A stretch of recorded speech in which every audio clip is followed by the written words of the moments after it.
What up, folks, and welcome back to Card Station. And in today's episode, we're going to be going over the new Inkland cards. We're going to go over some of the cards that have been revealed. And a spoiler alert, we are going to be going over some of the cards that have not been officially revealed from Ravensburgers, but rather they've been leaked out online. They are all over the internet. You can look them up yourselves if you like. But just again, there's a warning here. There is going to be some spoilers of cards that have not been revealed by Ravensburgers, but we are going to go over the cards. There are some higher res pictures out there of these cards. We're going to look at them. We're going to discuss about how they're going to change the meta, what will change the meta, along with the cards that have also been revealed.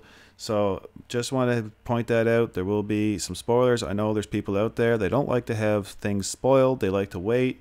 And that is all right, just a heads up. So we're just going to jump right into it here. We're just looking at one of the websites that is showing off some of the cards that we already know about. And here's going to be our first one, Piglet, the Pooh Pirate Captain. Piglet, the Pooh Pirate Captain is 2. He costs 2 ink, inkable, which is great. He's got 2 attack, 2 health. While you have 2 or more other characters in play, this character gets +2 lore. I think this card here will help Amber quite a bit with the aggro decks. If you're playing Rockstar Stitch, why would you not have this in there? I think you're going to be seeing old Piglet the Pooh Pirate Captain. He'll be seeing some play because aggro, they want to get they want to flood the board early on. And I mean, for 2 ink, and if you got, let's say, a Lilo and a Stitch out there, you throw him on there, now he's getting you 3 lore. And I mean, he's also, most of those cards like Lilo, and Maleficent, they're only 1/1s. Pinocchio for Amethys, even though he's 2 ink, he gives you 3 lore, he's still only a 1/1. Here, you gotta have characters in play to gain the benefit, but it isn't very hard to do. Now, of course, things like grab your swords will still come into play here, but that's the idea. You want to get 20 lore before your opponent can play grab your swords or get pretty darn close. So where grab your swords will not make a big difference. And even Giant Tinkerbell won't be able to take him off the board, which is going to be pretty cool. Next up, what we know about for locations, they showed off here are Forbidden Mountain. Forbidden Mountain so far seems fairly vanilla, doesn't have any benefits or abilities with it yet. 2 ink, that's inkable. It costs you 1 ink to move a character there, and the 6, I believe, is the health of the location. I do believe you can attack locations. Correct me if I'm wrong in the comments. It's been a while. I haven't read over the locations rules yet, but again, Ravensburger has come out with all the rules on how locations are going to work. It's going to be pretty cool, and locations, of course, are going to definitely shake up the meta. What they do, we do not know what all the locations are going to do yet, but as time moves on, I'm sure Ravensburger will be announcing more soon. They've already had a few card reveals, so it's only going to be a matter of time before we start seeing some pretty cool location abilities. Next, we got Mama Odie, Voice of Wisdom, who is 6 ink to play, not inkable. She is a Dreamborn ally sorcerer with 3 attacks, 6 defense. She won't be easy to get rid of, but whenever this character quests, you may move up to 2 damage counters from chosen character to chosen opposing character. Now that's going to be pretty cool. First card to come into the play that's going to be bouncing damage around. You're going to be seeing this used with Ruby for sure, with cards like Mother Gothel, who comes into play with damage already on her. You're definitely going to be seeing that. She's going to come into play. If you play this with Mother Gothel in play, you just move that on over to your opponents. That's going to be pretty wild. Ruby seems to be very offensive in that case, so you'll be definitely seeing Amethys and Ruby probably being used in that way. Next up, we got Minnie Mouse Funky Spelunker, who is 1 inkable, 0 attack, 3 defense. While this character is at a location, she gets +2 on the power or attack. And, well, while we don't know a whole lot about locations, she might not be a bad card to play. I mean, you get her out, you get her onto a location. She's a 2/3 for 1 inkable. That's not too bad, not too bad. Here they're showing off now Eeyore, who is a Storyborn ally. He's a 4/5 for 5 ink, which is inkable. Nothing too crazy, pretty vanilla. He's got resist, well, not really vanilla. He's got resist +1. But, I mean, for 5 ink, I think there's a lot better options, especially for steel. And he's a common. I don't think you're going to see a whole lot of Eeyore in play unless you'd like to have Pooh and his friends there. Maybe you will, but for meta-wise, I don't think you're going to see a whole lot of ER. Next up, we got Peter Pan, the Lost Boy Leader. Peter Pan is a Dreamborn hero. He's 4 ink, which is inkable. He's got 3 attack, 3 defense. Pretty common, pretty basic. Once per turn, when this character moves to a location, gain lore equal to that location's lore. Now this here will, again, we don't know a whole lot about the locations, how much lore locations are going to give us just yet. As we seen with, we'll just scroll back up here. As we see with the Forbidden Mountain, that one's only going to give us 1 lore. So if Peter Pan was to move on to that location, he's only going to give us 1 lore. But now there's going to be some locations we know that obviously are going to have 2 or 3 lore, so he'll probably gain some benefit to that. We'll just have to wait and see what other locations will be revealed. I think Peter Pan could possibly be don't know if he'll be a meta changing card, but he could be a card you could see in some decks depending on what the lore's locations are going to do. Next up, we got I've Got a Dream, which is 2 ink to play, which is inkable. It's an action song. And ready chosen character of yours at a location. They can't quest for the rest of this turn. Gain lore equal to that location's lore. So again, Peter Pan could be pretty cool here. You can move Peter Pan, let's say, to a location. Let's just say it gave you 3 lore. Peter Pan goes there. With his ability, he gains you 3 lore. And then you use Peter Pan to attack or quest, let's say again. And then you can play I've Got a Dream. So now you can ready your Peter Pan and gain lore to that location. So there is some pretty cool abilities and effects that are going to be coming into play here with Into the Inklands. And of course, with the Peter Pan theme, we got Wendy Darling, authority on Peter Pan. She's 3 ink, which is inkable. She's got 3 attack, 1 defense. She got ward, and she also gives support and 2 lore. Don't know if you're going to see her a lot, just because, I mean, the ward is nice. The support is also nice.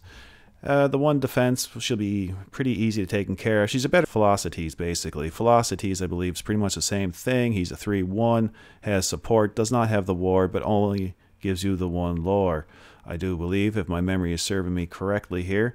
And that's going to be, looks like, all we got for the cards so far from Ravensburgers. Now, again, as I said at the start here, there is going to be some spoilers, so this is where the spoilers are going to come in.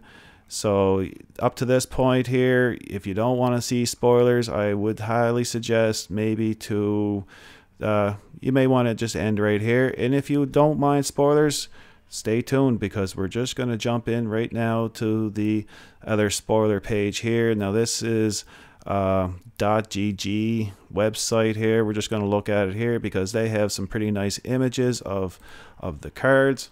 And moving on here, we're going to show off, so let's see what we got here. We have Map of Treasure Planet. We're going to show this one here. We'll just zoom in a bit. So this here is a nice looking card. It's an item. It's 3 ink, which is inkable.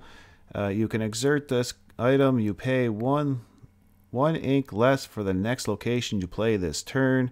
And you pay 1 less ink to move your characters to a location. So if locations, which are probably going to become part of the next meta, this is going to be a big one, because you're going to want to be able to move your guys around, put inks out, basically like a lantern or something, but just for locations. This is going to be huge. I can almost guarantee you're going to see this in probably some of the top meta location decks.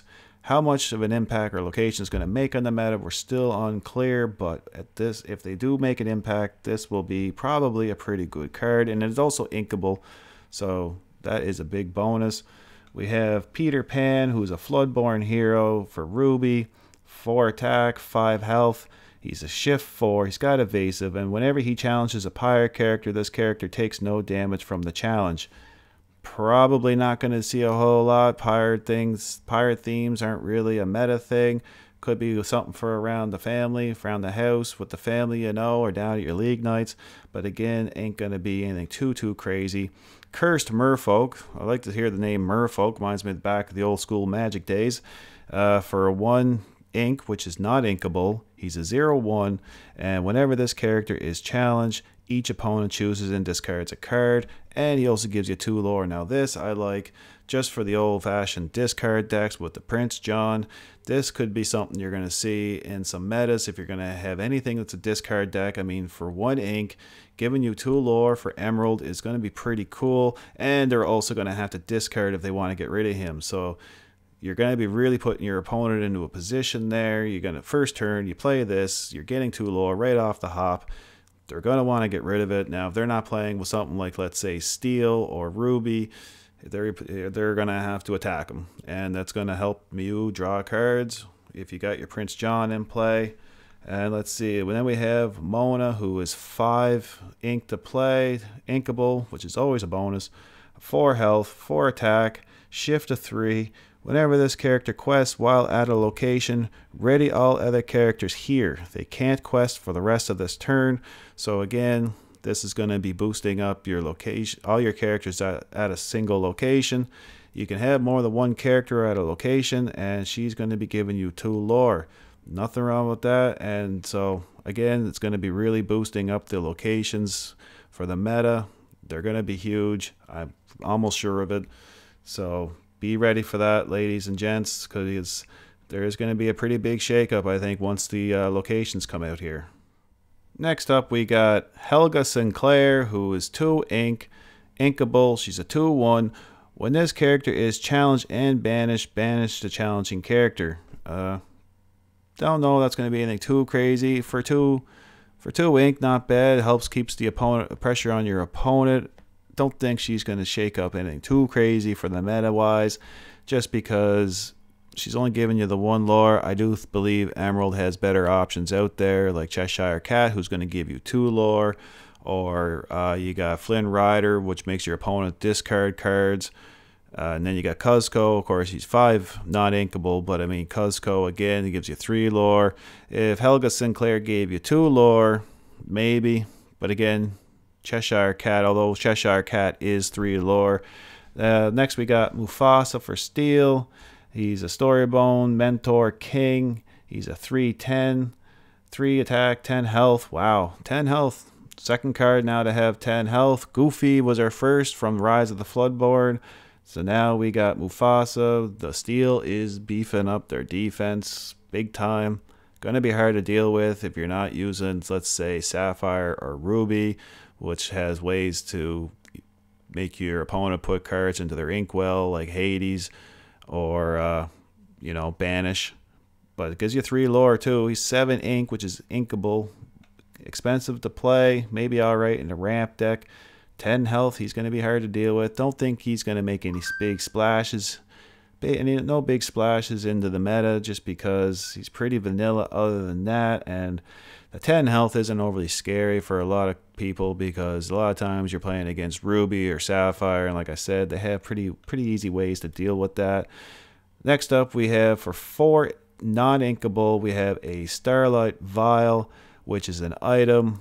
You exert this item, you pay 2 less ink for the next action you play this turn, and you can also pay 2 ink, banish this item, draw 2 cards, then choose and discard a card. I'm up in the air on this one. If you're playing a lot of actions, this card would be pretty cool. It does help you draw 2 cards. You might see a bit of play, just because anything that lets you draw cards is always good.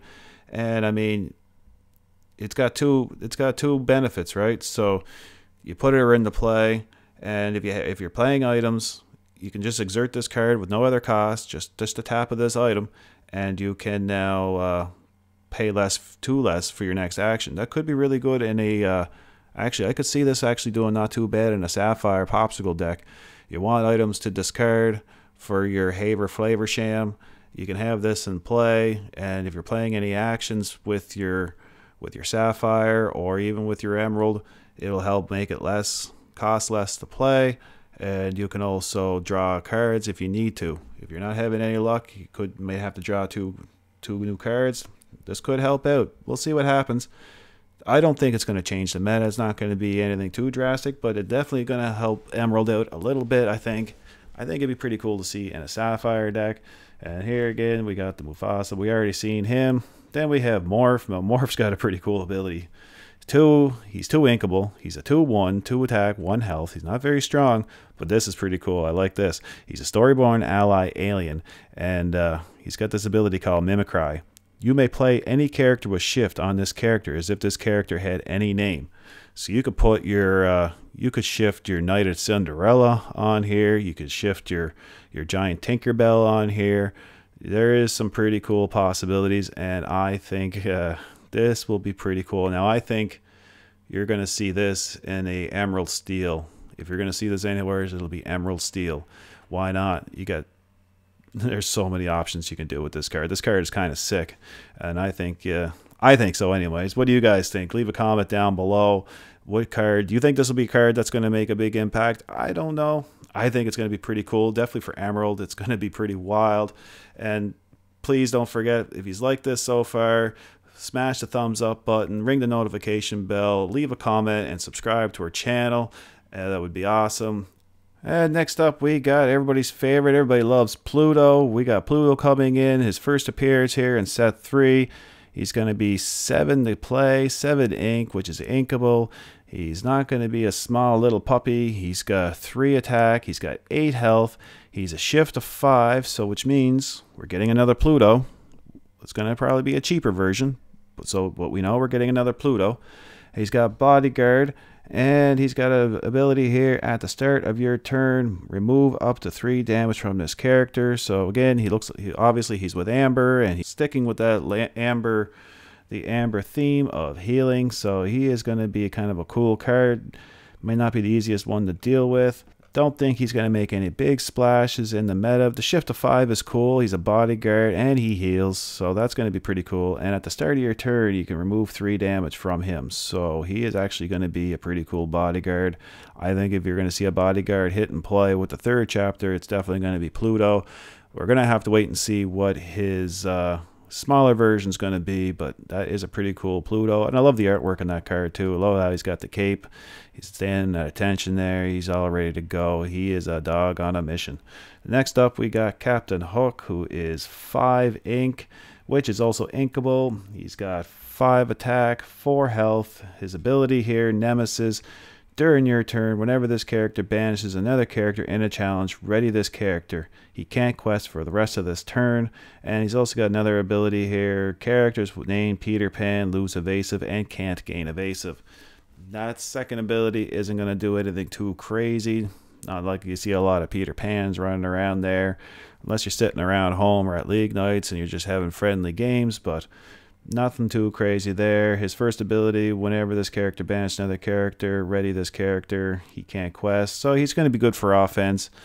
Again, sticking with the Ruby theme on this for the offensive. Kind of cool, but you're only going to get a couple of uses out of him unless you play unless you're playing Steel and you have the Beast there that can take the damage. That would be kind of cool. You could use that, pair that up, but again, that's a lot of ink. That's pretty late game. Don't think you're going to see him really shaking up the meta. And here for 3 ink, which is inkable, we got Maui's Fish Hook, which is an item. It has an ability called It's Maui Time. If you have a character named Maui in play, you may use this item's shapeshift ability for free. So, how does shapeshift work? Well, you're going to tap the Maui's Fish Hook, you're going to pay 2 ink, and then you can choose 1. Chosen character gains evasive until the start of your next turn. Chosen character gets +3 attack this turn. So, yeah, nothing too crazy. Again, this one's not going to shake up the meta or anything crazy, but it's something that's kind of cool, I guess. Yeah, no, I'm not sold on it. No sir, no sir. And again, we got another Captain Hook. And now for Amethys, we have the lamp. So the lamp here is 2, not inkable. It's an item. Good or evil is the ability here. Banish this item. If you have a character named Jafar in play, draw 2 cards. If you have a character named Genie in play, return chosen character with cost 4 or less to their player's hand. So, as of right now, I think the only Genie cards we got are in Emerald, if I am not mistaken. Don't think this is going to do anything too crazy. but still kind of cool. It will help. I do see people running Jafars, so you know, if you have Jafar in play, you get to draw 2 cards. That's not bad. You got to banish the item, but anything that lets you draw cards in this game, I think, is always a bonus. So you may see this hit the table a little more than some of the other cards. Now, next up, we got everybody's favorite, one of their favorite nephews. We got Huey from the old DuckTales. And this looks like this Huey is from the newer animation of DuckTales. Not the one that many of us probably grew up with in the late 90s or mid 90s. The one that I watched anyway. I did watch the new one. It was pretty cool. But this Huey is he's for Sapphire. He's 2. He's inkable. He's a 2/2. Nothing too crazy. He's got support, but he's got a neat ability. 3 nephews. Whenever this character quests, if you have characters named Dewey and Louie in play, you may draw 3 cards. That is pretty crazy. So obviously we're going to get the other nephews.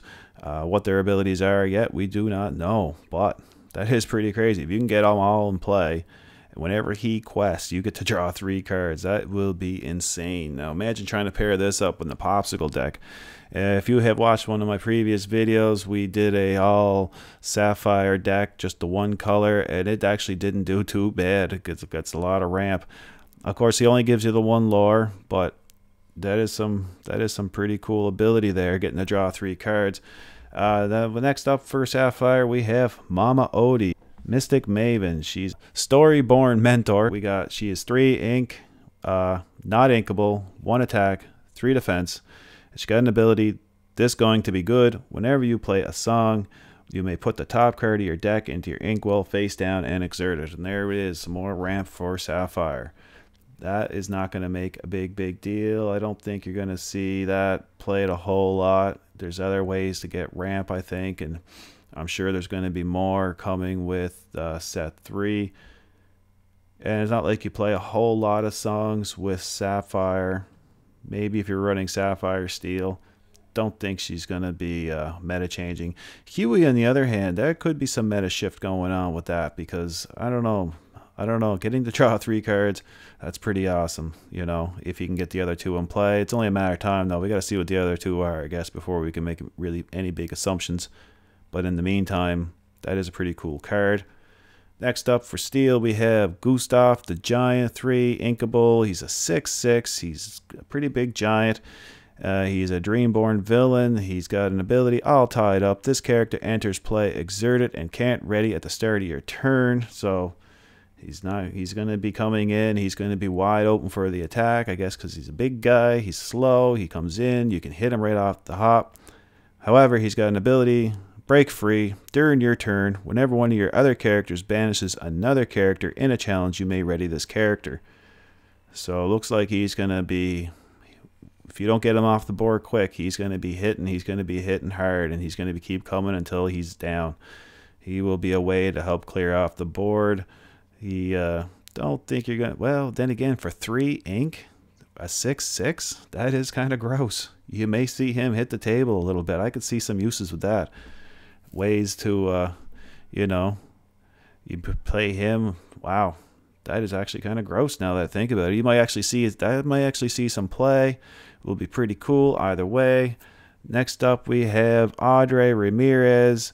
She is the engineer. She is 5 ink to play, inkable. She's got 2 attack, 5 health. She's a Storyborn ally. She's got ward, and she's got an ability called Spare Parts. Whenever this character quests, ready one of your items. That is pretty cool. So now you're going to have ways to ready your items, so you can use items more than once. Wow. Okay, that is some pretty cool ability. There could see some play there with that now. And she gains 2 lore. So whenever this character quests, ready one of your items. Wow. Okay. Whew. There is some cool possibilities there. You could use your items more than once.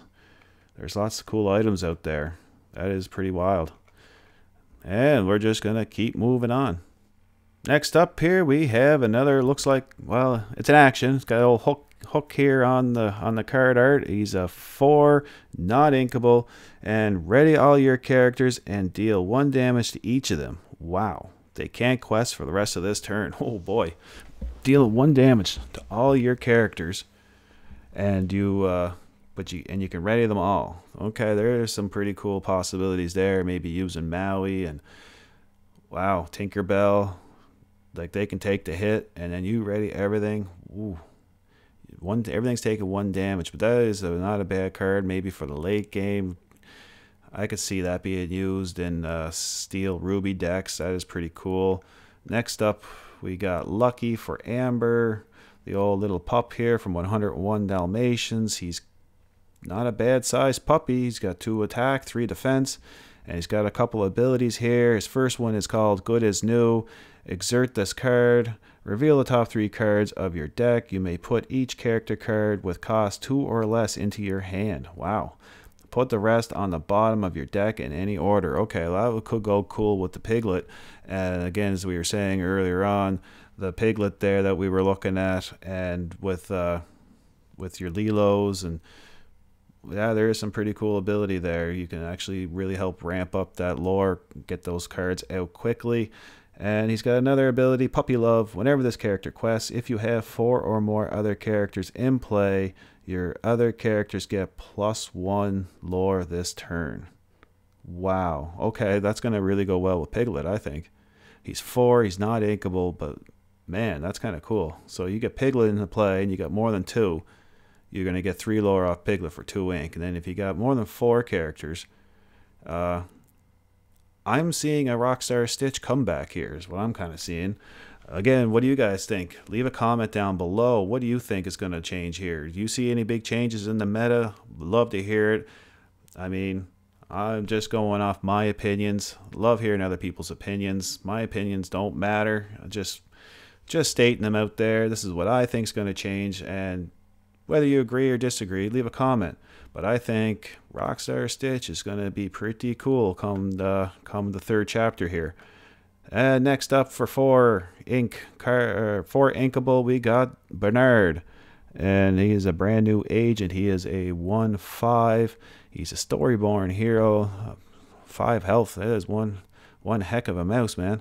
At the end of your turn, if this character is exerted, you may ready another chosen character of yours, and he gains 2 lore. That is a pretty cool ability in itself.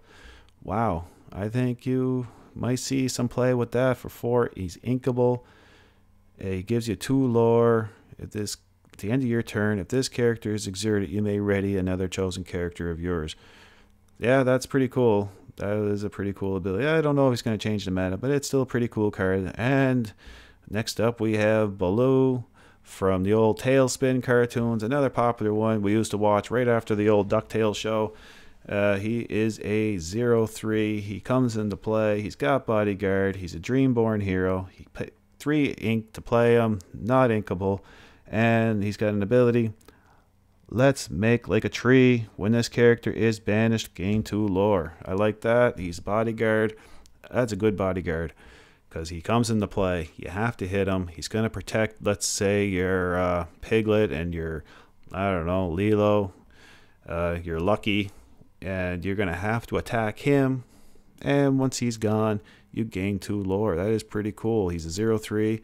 He's just there to take a beating. I like it. I like it a lot.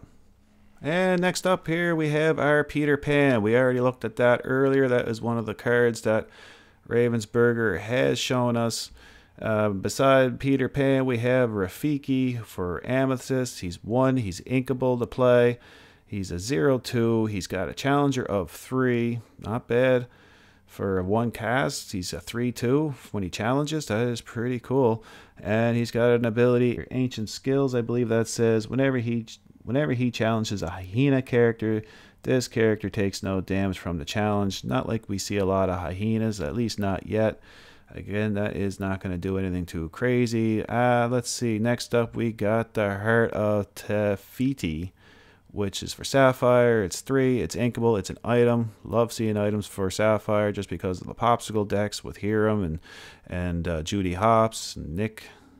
And let's see here. It's got an ability, Create Life. So pay 2 ink to exert this. Put the top card of your deck into your face down and exert it. So there's another card that's going to ramp up your inkwell. Paying the 2 ink. You could play the Fishbone Quill, which is, I believe, 4 ink to play, but it don't have to pay the 2 ink. I think I would prefer the Fishbone Quill. Don't think you're going to see this a lot, but maybe I'm wrong. What do you guys think? Leave a comment, but it's 3 ink to get it into play. I don't know. That is a cool card, though. It is a cool card. And let's see. Then we got, here we go. I like this. This is cool. So we got our first 3 lore for Ruby that's going to come in really cheap. So it's going to really, if you're wanting to run, let's say, an Amethys Ruby aggro deck, this is going to be a card you're going to want in there. This would be a card I think you're going to see hit the table. He's a 1/1. He's 2 ink to cast. Not inkable, however, but he's going to give you 3 lore. Now, and that gives you 3 lore off the hop early in the game is going to be you're going to want to play it. Especially if you want an aggro deck, you want to go for that early lore win. Simba is going to be a card you're going to want to have. I like it. I think he's a pretty cool card. And it just doesn't end here, folks, does it? We got some more cards to show off here. We got the Bare Necessities, which is an action song. It's 2 inkable to play, and it's for Amber. Amber has lots of songs, so why not add some more? And chosen opponent reveals their hand and discards a non-character card of your choice. Now, I love that. I love the fact that I get to see your hand and choose the card. None of this, oh, you get to pick. No, no, no. I'm going to get to pick. And this is a card you're definitely going to see hit the table. I think with Ariel or Cinderella, you're definitely going to see this one because you get choose. And there's nothing better than getting to pick out and say, oh, you don't need that. We don't need you to have that Maleficent dragon sitting there. Get out of here. Yeah, right. I like that. That is a cool card. And I think that is a card you're going to see quite a bit of. It's going to shake things up a little bit. Next up for 4 ink, not inkable, we have another item here called Heart of Atlantis for Amber. And it's got an ability called Life Giver. And just exert the card. You pay 2 less for the next character you play this turn. Now that's pretty cool. It's like a beefed up lantern. You get to pay 2 less for the next. That is pretty cool. I don't know if that is a tough one. What do you guys think? You think that one's going to see the table a lot? I don't know. It's just for paying that 2 ink. You can or sorry, no, you don't pay 2 ink. My bad. But still 4 ink to play, whereas a lantern's 2. So I don't know. That is a tough one. You got turn 4 before you can play that. But then once that's out, you're paying 2 less for the next character. That is a tough call. That with lanterns, wow, you could really be beefing up your lore real quick. That could go towards an aggro style deck. What do you guys think? Leave a comment down below. Now here we go. This is awesome. Now we got a very cool card here for Emerald. We got a Robin Hood who is 6 to play, inkable. He's got 4 health, 4 attack, 5 health, and he's going to give you 4 lore. That is awesome for Emerald. And I can see this going really good with the Queen. The Disguise Peddler, I believe it is, where you can discard a card from your hand to gain the lore. I'm thinking putting Robin Hood in the deck along with the Queen, and then you got Flynn Rider in there, his own biggest fan, I believe it's called, where he's gonna gain the 4 lore. This is gonna be some cool stuff, and I think this will probably, I think this is gonna be pretty cool for the meta. I think this will be a card that you may see hit the table. I just think it'll go so good with the Queen. What do you guys think? I'd love to hear it. Love to know what your thoughts are on this card. But getting 4 lore, he's not evasive or anything, not like the other big 4 lore. Like right now, there's only 2 other cards. Mana Mim's Dragon, she gives you 4 lore and is evasive. And then you got Mickey Mouse Brave Little Tailor, who is also 4 lore and evasive. But the kicker is, they're both cost 7 to 8 ink to play. He's only 6. But with the Queen Disguise Peddler, yeah, that's where I'd be using that. And then we got, let's see, we already looked at the Heart of Atlantis, and we got a Stitch, our first Stitch for Emerald. He is going to be 5 inkable to play. He is a 3/3. He's evasive. While this character is at a location, he gains ward, and he's 2 lore. We'll have to wait until we know more about locations, but I don't see old Stitch here doing anything too crazy. And there you have it, folks. So tell me what you think in the comment. What's your favorite card so far out of this little spoiler reveal? I personally, I don't know. There's a few I like. I do like the Lucky. I like the Morph here. Lucky from 101's Dalmatian. He seems pretty cool, along with the Piglet there. Piglet seems pretty cool.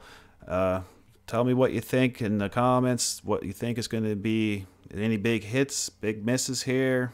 Let us know in the comments. And again, guys and gals, please smash the thumbs up button, give us a like, and give us a subscribe. And we are going to keep on pumping out videos and keeping you all up to date on anything Lorcana. And you guys and gals, have a great weekend.